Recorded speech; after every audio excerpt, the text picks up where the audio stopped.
I knew I wasn't like any of the things that people talked about. Like I wasn't straight, but I wasn't like gay. I didn't really know what that was or like what that meant or like, but I had gay friends and I knew I wasn't exactly like them and I wasn't like anybody else either. And so I just sort of kept it to myself and then like couldn't really talk to anybody. I don't know. It was deeply uncomfortable and very like internalized.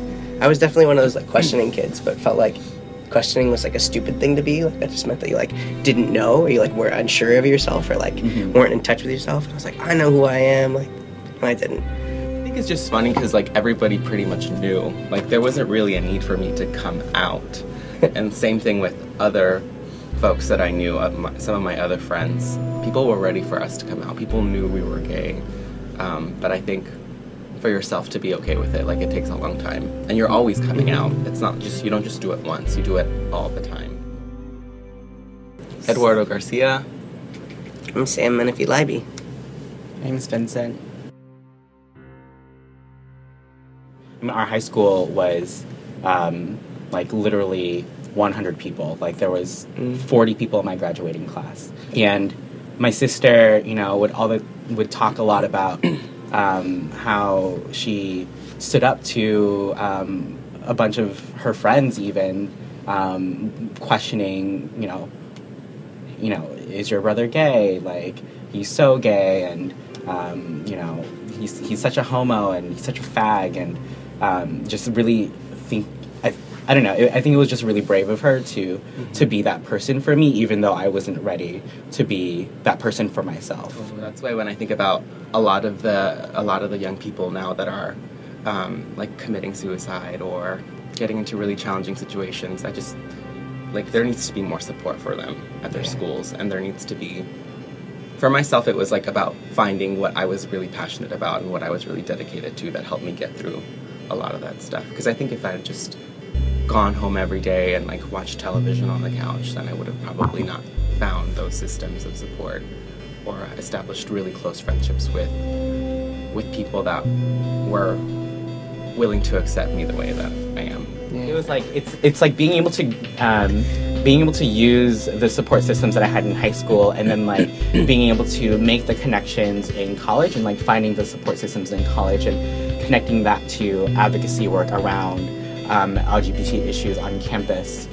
That really helped me figure out, you know, what is my story in this larger picture about LGBT rights? You know, how have I been a part of the decisions made by our policymakers, and what impacts do those decisions have on the lives of my friends who, you know, are just coming out? And so I think that was a really important part of my coming out process, because it really wasn't after I started doing some of that work in college that I could have a real conversation with my parents about it. Yeah. Because, you know, it was only after that point where I actually had language and ideas around, you know, what it means to be a socially just society, what equality and equity means, what racial justice and liberation means. Like, these are all things that I needed time to think about that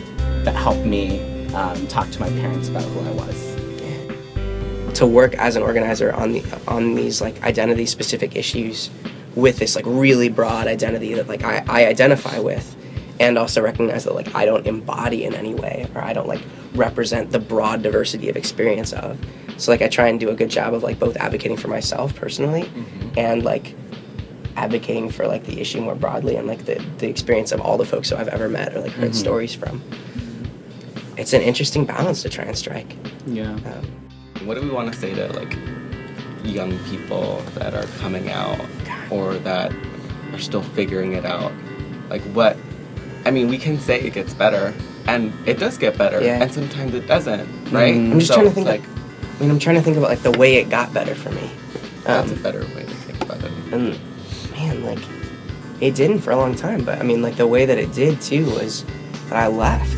I mean like I like was in the like the place where I was in high school, especially, where I was like so confused and distraught, and like I almost flunked out, and then like going through my like late teens and having problems with like drug and alcohol abuse and like moving a lot and like holding down a bunch of different jobs and like going to college. I mean, part of it is that I worked these issues out with like a whole bunch of different people, and I'm now like in a job where I get to like show people my like worked out self, but they didn't see me work it out. They didn't see the like messy process of me like going through it, right?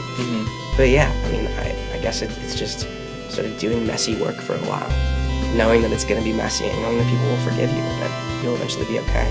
And as long as you learn from it, people are really generous with you. So I think a lot of it is that it gets better, both because you're able to work through it and because people get better too. You know, like Other people get better. time heals lots, and time doesn't heal all wounds, but time heals lots of wounds. No, it's true. Yeah. Other people get better. Other people get smarter too. Yeah. Yeah. But because of that, and because of understanding, like, you know, what it is that I needed out of the community that I saw around me, I was able to like really think about, okay, what kind of space do I need to go to be able to find other gay people. And so it was actually really important for me to like look at schools and colleges that had a strong LGBT community, but not even just like an out LGBT community, but a community that was political, a community that was really invested in the public good and just trying to get involved and be connected that way. If we think about like 15-year-olds that are like in high school right now that are going through this, like they don't really have the option of going anywhere else. Like this is where they are. So I think that like for me, what made a difference was being really proactive about seeking people out that were willing to hear me out. And they don't have to be gay, but they have to be willing to listen to you. Things that I would say to people who have not really thought about the words that they use or the decisions that they make when they intentionally hurt gay and queer kids. And for me, you know, it really hurts. Like, it's something that impacts the way we live for a really long time. It's something that I, you know, have to think about when I am walking around or when I just want to be myself. I don't know, I just feel like